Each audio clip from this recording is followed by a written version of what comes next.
Hello, friends. Do you know that the Bible tells us in Luke chapter 12 that God knows the number of hairs on your head?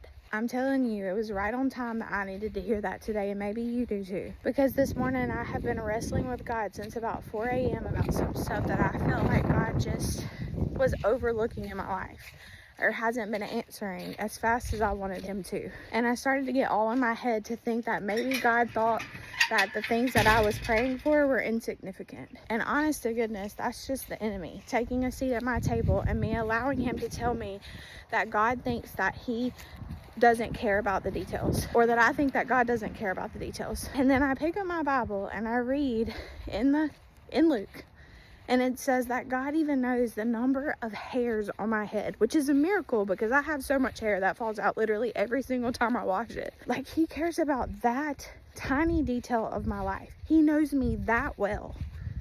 So why would I ever let the enemy or my flesh convince me that God doesn't care about the things that I'm praying about? Or that the things that have burdened me or weighed me down or have been heavy on my heart are things that God thinks are too insignificant to pray about. Now, that doesn't mean that God's going to answer in the way that I want him to, or as fast as I want him to, because trust me, he hasn't. But just because he doesn't answer in the way that I want him to, or as fast as I want him to, or whatever, doesn't mean that he doesn't care.